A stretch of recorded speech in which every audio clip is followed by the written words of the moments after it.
Hey everyone, and welcome to the All It Takes to Goal podcast, the best place in the entire world, including all of Canada, to learn how to build new thoughts, new actions, and new results. I'm your host, Jon Acuff, and today I'm going to tell you 5 quotes that are blowing my mind right now. These are just the best quotes. Now, when I run into something that's really amazing, I have this silly habit of clapping out loud. I'll just start clapping like that. I'm that excited. It's like my hands are like, we got to celebrate this. I could be in the car by myself listening to a podcast. I could be at the grocery store and overhear a stranger say something really insightful to a different stranger. I could be reading a book on the beach. It doesn't matter where I am. When I hear something that flips my perspective upside down or gives me a path forward on a problem I'm stuck on, I start clapping out loud. You've probably even heard me do it on this podcast. Sometimes if I'm talking to somebody, I'm interviewing somebody, I'll stop them and go, "Oh, that is so good." And I'll just start clapping. It's weird, I know, but I can't help it. Now, I've got 5 of those quotes for you today, and they're from all over the place. One's from Jon Cougar Mellencamp. I don't even know if he's doing Cougar anymore, but one's from him. Another's from a friend. Another's from a professor. One's from a sculptor. Oh, the collection is fantastic. But first, let's hear a quick word from the sponsor of today's episode. You know that book you almost wrote? Perfectionism stopped you. You know that exercise plan that you started, but the results weren't as fast as you expected, so you quit? Perfectionism stopped you. Raise your hand if you have a shame treadmill in your garage or a Peloton that's now just a really expensive place to hang laundry to dry. Anybody out there? You know that business idea you half launched 1,000 times? Perfectionism stopped you. You know that podcast you nearly created, the attic you barely decluttered, the job change you dreamed about but never made, the New Year's resolution you swore you'd keep but lost sight of? Perfectionism stopped all of those things. But it doesn't have to be that way. You can win the race against perfectionism. Starting on April 18th, I'm doing 3 days of free training to help you get beyond perfect. And if you can't make it live because you have like jobs and stuff, no problem. We'll send you a video replay. Here's how it works. I'm going to teach 3 different lessons about perfectionism, and you get an automatic pass to a private Facebook group with 20,000 of the most encouraging people you've ever met. It's called the All It Takes is a Goal Facebook group. 20,000, it's private. It's a bunch of people from around the world encouraging each other about the goals they're working on. And every couple months, we do a new challenge. This challenge is called Beyond Perfect, and it helps you and I really deal with perfectionism with some practical, tactical things we can do to accomplish the things we care about the most. It's free, it's awesome, and it's starting soon. Don't miss it. Sign up today at acuff.me/challenge, acuff.me/challenge. And right now, if you're thinking, I don't know, do I struggle with perfectionism? What's the perfect answer to that question? Am I really a perfectionist? You probably are. Don't overthink it. It's free, it's awesome. Sign up today at acuff.me/challenge. All right, let's jump into today's episode. Now, the first thing I need to say is, we hit 2 million downloads. That's amazing. Thank you so much for listening to this podcast. 2 million downloads is bonkers to me. I am going to pretend it's 2 million individual people. In my head, that's the story I'm going to tell myself. I'm going to be like, oh my gosh, 2 million people listen to this podcast. They just listened to one episode and then they left, but that's really amazing. Like 2 million people, that's bigger than a lot of cities. So that's awesome. But thank you for listening. I'm going to keep producing ideas, producing episodes. I really appreciate you guys tuning in. So here are 5 quotes that are blowing my mind right now. Now, quote number 1 is from a sculptor named Elizabeth King. Don't I already seem a little cultured? I mean, I'm quoting sculptors? What? Oh, you're not familiar with this sculptor? Oh, well, allow me to introduce you to Elizabeth King, the sculptor, whose work I am very familiar with because I spend a lot of my free time looking at sculptures. People say that about me. They're like, Jon, man, you can't keep that guy out of a gallery. That's what they say. Actually, I wasn't familiar with her either. I read this quote in Seth Godin's book. If you're watching this on YouTube, if you're one of the 11 people watching this on YouTube, you're seeing me hold up this blue book. It's called The Practice, Shipping Creative Work. Seth Godin, The Practice, Shipping Creative Work. I bought a whole box of this book. I bought a box of them. I think I ended up buying 12 copies because it had some awesome bonuses. And I love Seth Godin's work. It's such a nice thing to be able to do when you can just buy a whole box of somebody's work and then hand it out. And just spoiler alert, got a new book coming out this fall. I'm just throwing that out there. Maybe you want to buy a box, whatever. Wheelbarrow, you make the choice. But here's the quote. The quote is, process saves us from the poverty of our intentions. Let me say that again. Process saves us from the poverty of our intentions. I love that. What a phrase. The poverty of our intentions. Here's how I interpret that. You are never more impoverished than when you are rich in intentions and poor in actions.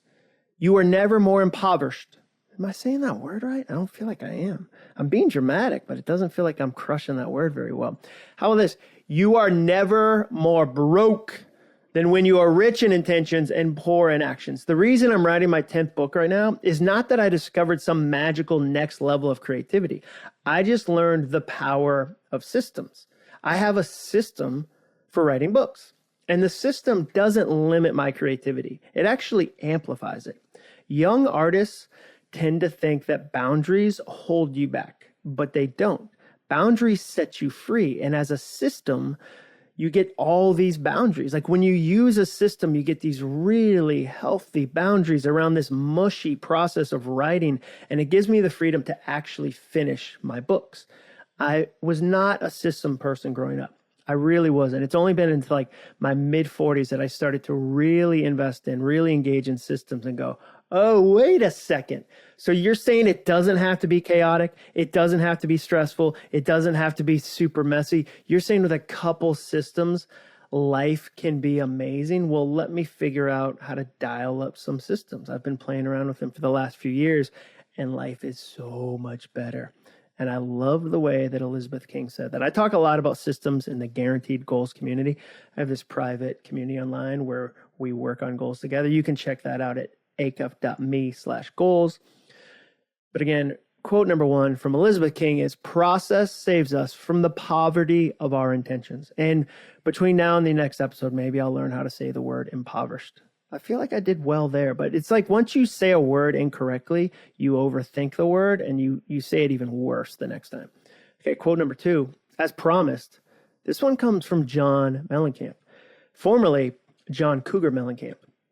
I think he dropped the Cougar when there was that Courtney Cox show on ABC called like Cougar Town or Cougarville. Like, heads up, not a show about mountain lions. Right now, if you're like, man, I love mountain lions, it's not the show for you.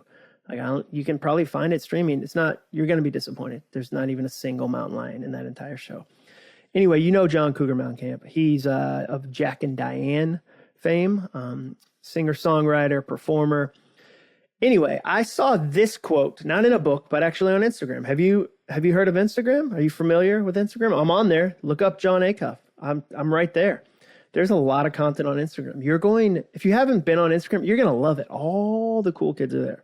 Here's the quote, which I suppose is really more of a story than an actual quote, but I did write down exactly what he said. And I only had to watch that reel on Instagram about 400 times. I thought my wife was going to go crazy because I was just replaying it again and again and again and again because I wanted to get the words right. So here's what Jon Cougar Mellencamp said. When you're an artist, you have to do it. He said, I have to do it. He said, what happens when you don't do it and you don't serve that gnawing hunger is that what happens to Jon Cougar is that he said, I'm a total hypochondriac. And Stephen King is the same way. Jon Cougar Mellencamp asked Stephen King, Steve, that's what, when you know Stephen King, you call him Steve, I guess. Steve, why are we such hypochondriacs? I don't get it. And Stephen King said, because when we're not creating, we make stuff up. And if we're not putting it on the page or in a song or on canvas or on screen, we turn it on ourselves and it becomes a total enemy. I clapped when I heard this one because it pairs perfectly with the time my wife Jenny said to me, it's not easy being married to a writer who is not writing. I think that's true of a lot of professions, even a lot of hobbies. If you know you're called to do something and you're not doing that thing, it eventually eats you up inside. I think you could say it's not easy being married to a runner who's not running. It's not easy being married to a musician who's not making music. It's not easy being married to a leader. You could be a manager of a small company. You lose your job, you get another position where you don't have leadership opportunities or leadership, abilities in that role. And it's not easy being married to a leader who is not leading. At this point in my life, I'm 47 years old. Now, I love to write. I do. But I also have to write. All caps. I have to write. It's no longer really an option for me. Either I write or I'm miserable. Now, this story hit me hard because I accidentally took a break from writing recently and was becoming a grumpy jerk. Like I was becoming just a grumpy jerk. And one of the things that helped me get back into writing was this book called Writing Down the Bones. Really helpful book. There were actually two books that helped me. Writing Down the Bones and then Prince and Dickens. Prince and Dickens is by Nick Hornby. And it talked about how prolific Prince was. I could probably do a whole podcast episode just on that book. It was really fascinating. But I was not writing, and I was becoming this grumpy jerk. Now, I'm not a hypochondriac. That's not something that I struggle with. But I would say that when my pent-up creativity can't find a home in my writing, it usually finds a home in my anxiety. Let me say that again. When my pent-up creativity, like all my creative energy, all my words, all my stories, all my whatever, can't find a home in my writing, like on a page or on a laptop, it usually finds a home in my anxiety. Instead of telling stories on the page, I tell the stories in my head, and my stress levels go through the roof. Anyone nodding along right now? Like anyone need to send this episode to a friend or a loved one? Like maybe this one's for your husband and you're just gonna be like, hey, listen to what Jon Mellencamp said. Like somebody right now is like, oh, I know exactly what he's talking about. I don't think I'm the only one who does this. I loved that quote. The third quote that is blowing my mind is from Professor Scott Galloway. Professor Scott Galloway, I found this one on Instagram too. He said, the worst advice given to young people is follow your passion. He said, if someone tells you to follow your passion, it means they're already rich. And typically the guy on stage telling you to follow your passion made his billions on iron ore smelting.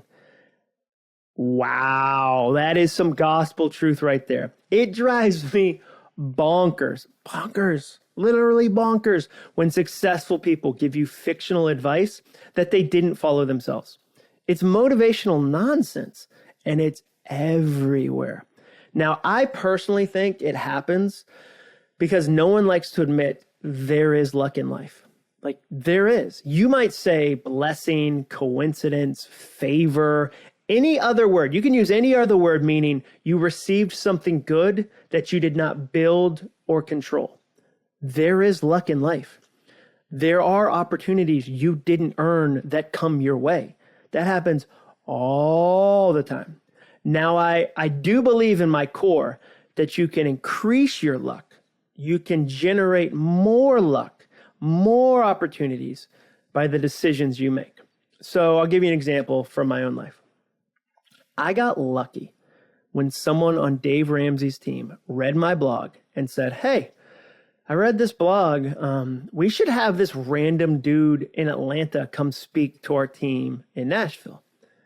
That suggestion from a guy that I had never met at a company I had never been to in a city I had visited once in my life in college to see the Christmas lights at Opryland. Like that suggestion from that guy changed the whole arc of my career. It did. That changed the entire arc of my career. I got lucky. I was very lucky in that moment. But here's the but, because there's always a but, right? But I also wrote the blog. I mean, at that point that this random person in a cubicle in a city I'd never been to Franklin, that's where they were located. At that point, when he read my blog, I had written 500,000 words or so online. Like I had been putting content and content and content and content and content. The reason that employee found my blog was because the blog existed. They didn't come to my house one day and say, hey, you've never written anything, but we got a feeling about you. Like you've never shared any ideas online. You've never written a blog. You've never, been brave enough to put something out into the world. But we think there could be something inside of you. So would you like a job? You get lucky and you also make your own luck sometimes. Both things happen, which is messy. That's a messy reality of life. And that's why motivational speakers end up saying empty things like follow your passion. It's hard to get into the messiness of life to say, hey, both things can be true. You can get lucky, but you can also make your own luck. Both things are true. They're not opposite. So sometimes motivational speakers, whether it's on a podcast or in a book or in a speech, they don't want to kind of wade into the mess. They don't want to admit they got lucky. And so they just go, oh, follow your passion. The key to life, just be yourself. As long as you be yourself, you'll be fine, and just follow your passion. And you hear that and you go, but what am I supposed to do with that on a Tuesday? Like, what do I actually do with that? And it falls apart in the real world. Now, quote 4 is actually the second part of Scott's quote because it was so good it needed a part 2 on this list. So if you're not supposed to just follow your passion, if that's not great advice, what should you do instead? And here's what Scott says. Scott says, this is your job. Your job is to find something you're good at and then spend the thousands of hours and apply the grit and the perseverance and the sacrifice and the willingness to break through hard things to become great at them. Once you're great at something, the economic accoutrements of being great at something, the prestige, the relevance, the camaraderie, the self-worth of being great at something will make you passionate at whatever it is. I love that. I think that's true. I agree with that idea. And I think about my friend. I have a friend who's an ophthalmologist. How can I say ophthalmologist but not impoverished? It's, oh man, what a riddle, what a pickle. But I have a friend who's an ophthalmologist. And I don't think when he was in college and he decided to go into that field, he would have said, what's my passion? What's my real passion? Eyeball surgery. They don't probably say eyeball surgery. They probably say like ocular vision surgery. He wouldn't have said that what consumes him when he was in college was eyeball surgery. He couldn't have said that because he'd never done the surgery. How could he know? How could he say, I'm super passionate about a thing I've never done? But when he went to medical school and he leaned into that career, and he started taking classes and he started doing his residency and he started kind of stacking some work up. All of a sudden you look up and it's 30 years later and he's one of the top surgeons in the country. He loves the challenge. He loves the challenge of the surgery. He loves the precision it requires. He loves the financial reward. He loves helping people regain their vision. That's no small thing to help somebody see again or see differently. I mean, have you ever seen those clips where people put on color glasses for the first time and they've always been colorblind and like, what? Like, it's amazing. He's incredibly passionate now. He's very passionate now, but he didn't start that way. So here's how I'd summarize this concept. Sometimes passion is a byproduct of proficiency, not a prerequisite. Sometimes passion is a byproduct of excellence, not a requirement. It happens after you get excellent, not before. So if you don't know what you're passionate about right now, like maybe right now you're listening to this and you feel like you're in a funk and you couldn't name a passion, go be excellent at anything and see what happens. The last quote number 5, is from my friend.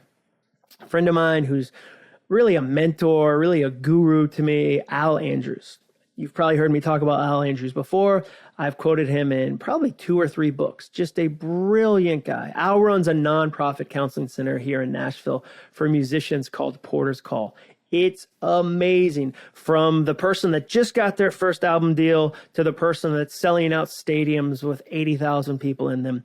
It's this nonprofit counseling center where musicians can come get free counseling, because often what happens, at least in Nashville in the music industry, is they spend these millions of dollars blowing up an artist, and then their heart falls apart, their life falls apart, the whole structure falls apart because they have this rocket ride that they don't know how to handle. And so Al's got this place called Porter's Call that does amazing work for musicians in Nashville. In fact, if you come to Nashville and you get a room full of musicians together and say, hey, have you ever heard of Al Andrews? Half of them will raise their hand and be like, oh, yeah. Al saved my marriage. Oh, yeah. Al helped me get sober. Oh, yeah. Al made me realize how to really function on the road in a healthy way that was sustainable over a long-term career versus the highs and lows of fame and success.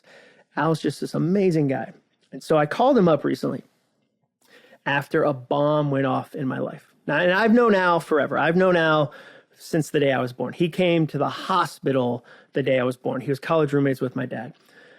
So I call up Al. This bomb goes off in my life, and we had this emergency come up, something completely outside of our control, really scary situation. And so I call up Al, and I need some advice. And the way forward wasn't clear. Like, there wasn't an obvious way forward. Have you ever had a moment like that where like you can't see the way forward? And it wasn't that I'd come to a fork in the road with two options to choose from. It was more like a piano decision. Have you ever had a piano decision where there's 88 keys that you can choose from, and all of them could either be right or make an already difficult situation even worse? So I share what's going on with Al, kind of lay out the situation, and he listens, and then he gave me his advice. He kind of shares what he thinks I should do, what he's seen work in the past, what he would do next. And it's great advice. And I 100% agree with it. And I say, okay, Al, that's a great idea. I'm going to do that. Thank you so much. I'm going to do that. That's great advice. And we came up with a rough plan. And then he said something I'll never forget. Here's what he said. If you're wrong, we'll be wrong together. Let me repeat that. If you're wrong, we'll be wrong together. And that is one of the kindest things a friend has ever said to me. He was letting me know ahead of time that he'd help carry the weight of the decision. He was telling me that he'd be there in the aftermath of the decision too. He wasn't just saying, hey, here's some advice, good luck. Like, here's what I would do, good luck. He was saying up front, hey, I'm going to be there after the decision is made. And if you're wrong, we'll be wrong together. The next time a friend asks you for advice, say that. Say, hey, here's what I think you should do. Here's some advice. And if you're wrong, we'll be wrong together. We'll figure it out. That's what he was saying. He was saying, we'll figure it out. We'll make this decision. We'll lean this way. And then if it's not the right one, we'll figure it out again. And we'll figure it out again. We'll figure it out again. I'm not going anywhere. Those are the 5 quotes that right now are currently blowing my mind. And I admit they're a little all over the place, different sources, different topics, but I love a life that's a little all over the place because I think it's honest and I think it's authentic. My life isn't just one thing. My life has lots of parts, and so does yours. Now, if you've got a quote that you're in love with right now, let me know. DM me on Instagram. I'm telling you, you're going to love Instagram. I'm kind of an early adopter, so if you haven't heard of it, it's probably why. Like, people say, like, man, Jon Acuff loves 2 things, new technologies and sculptures. Bottom line, he's a big fan of both of those things. Thank you so much for listening today. We'll put all the links in the show notes as always. And thank you for reviewing my podcast. Here's one from Dune11513 that I love. Dune says, my favorite podcast. All It Takes Is a Goal is so much more than a goal-setting podcast. It's encouraging, inspiring, and highly educational. His guests are incredible, and his questions are thoughtful. You can tell that he's really trying to serve his audience and not just sell them something. Even though my book wish list has grown exponentially since I've been listening. It's true, Dune's right. I ask people about books that people should read, and then you buy more books. And he closes it by saying, if your desire is to live a purpose-filled, positive life, you need to add this podcast to your library. Thank you, Dune. That was so encouraging. So anybody else who has 60, 90 seconds that wants to write a podcast review, know that I appreciate them, I read them, and I am so, so grateful. Please make sure you subscribe or follow so that you don't ever miss another episode. I'll see you next Monday. And remember, all it takes is a goal. Thanks for listening. To learn more about the All It Takes Is a Goal podcast and to get access to today's show notes and exclusive content from Jon Acuff, visit acuff.me/podcast. Thanks again for joining us. Be sure to tune in next week for another episode of the All It Takes Is a Goal podcast.